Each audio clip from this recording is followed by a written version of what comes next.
আরে আজকে এত বোরিং লাগতেছে কেন কিছুই বুঝতেছি না। আমাকে অনেক বোরিং লাগতেছে। ধুর, সবাইকেই বোরিং লাগতেছে। কিছু একটা করতে হবে। আইডিয়া পেয়েছি একটা। এই যে মা, আইডিয়া পেয়েছি। আরে বোন, সত্যি আইডিয়া পেয়েছি। শ্যামা, আইডিয়া পেয়েছি। চল তোর আইডিয়াটা তাহলে কাজে লাগা। আচ্ছা ঠিক আছে, আমি এখনই অর্ডারটা দিয়ে দিচ্ছি। এই যে তাড়াতাড়ি আমাদের 5টা বিরিয়ানি প্যাক করে পাঠিয়ে দেন। আচ্ছা ঠিক আছে, এখনই পাঠাচ্ছি। এই তো বন্ধুরা, আমাদের বিরিয়ানি চলে আসছে মনে হয়। এই তো সেলার অনেক তাড়াতাড়ি চলে আসছে। তো বন্ধুরা, আমাদের বিরিয়ানিগুলো দেখতে পাচ্ছ, এগুলো দেখতে কিন্তু অনেক সুন্দর, তাই এগুলো খেতেও অনেক স্বাদ হবে। এখনই আমাদের বিরিয়ানি খাওয়া শুরু হয়ে যাবে। এই তো প্রতিযোগিতা শুরু হয়ে গেল।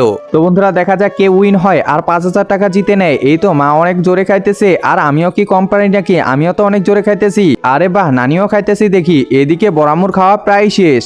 একজন মা কতটা আপন হয়ে থাকে, যার মানেই তাকে জিজ্ঞাসা করে দেখো। তো দেখা যাক বন্ধুরা, এই মায়ের জন্য কে ভিডিওটিতে লাইক এন্ড সাবস্ক্রাইব করে।